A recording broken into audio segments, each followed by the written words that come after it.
The US and the UK conducted a fresh strike against the Houthis in Yemen, marking their second joint operation against the Iran-backed rebels. The US has already carried out 6 strikes on Houthi territories since last month. However, the Houthis have pledged to continue their attacks in the Red Sea. US and UK conducted 18 strikes across Houthi-controlled territories in Yemen. The rebel group says at least 12 strikes targeted capital Sana'a. 3 were in the port city of Hodeidah. The US Central Command said their targets included missile systems and launchers, air defense systems, radars, and deeply buried weapons storage facilities.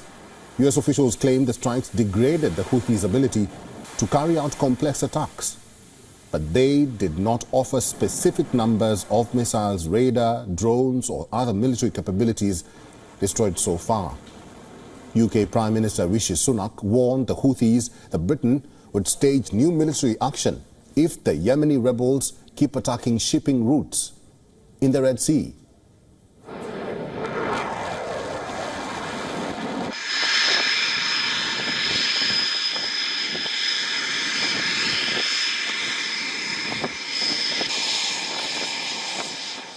We are going to use the most effective means at our disposal to cut off the Houthis' financial resources where they are used to fund these attacks.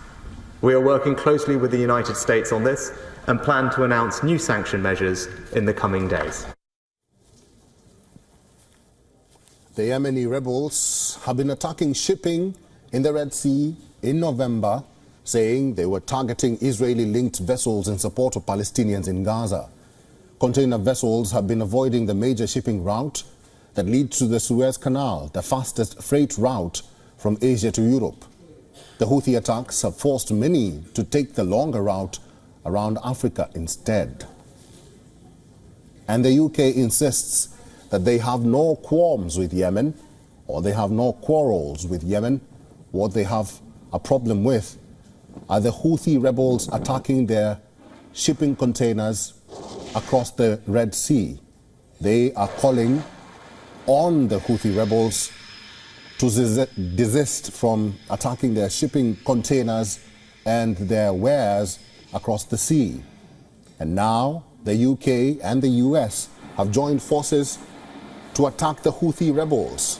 The repercussions of these attacks are yet to be known. We are waiting to speak to a journalist from Yemen to tell us the current situation as it is happening in the Red Sea.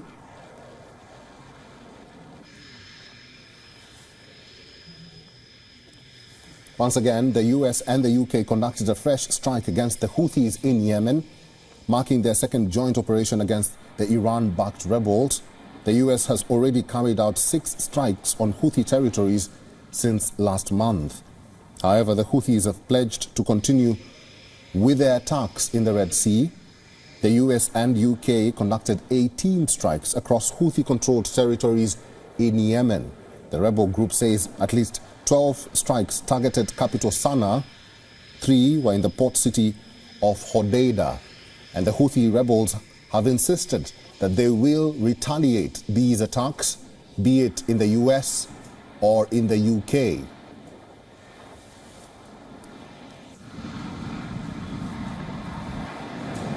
Youssef Mauri is a journalist and is now joining us from Sana'a, Yemen. Youssef, thank you very much for joining us. Will these multiple strikes by the US or the UK really deter the group? And if the answer is no, what force or even country will be able to repel the Houthis? Well, as we have seen in 8 years of war led by the Saudi-led coalition from 2004,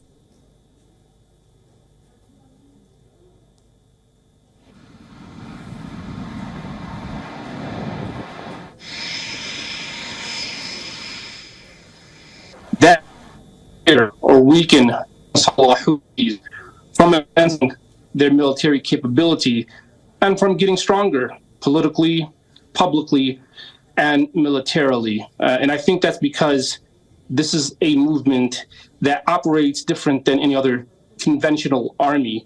They know the strategies of war. They know where to store their weapons. They know when to launch. They seem to have a strong grip on how to engage in military activities, not just in the Red Sea, but also against internal forces that they are clashing with, that they've clashed with in the past. Now, we've seen these U.S. and British airstrikes target radar systems, launching sites for ballistic missiles. We've seen them try to target the Ansarullah Houthis military air defense system.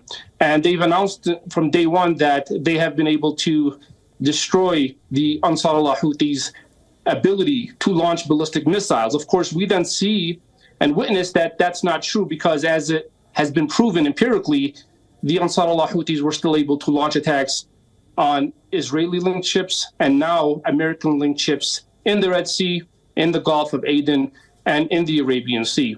To address your second point, what could be done to repel or counter the Ansarullah Houthi military advancement? Well, I think the question should be directed to Saudi Arabia and its coalition forces, the most powerful nations in the entire region who waged this war.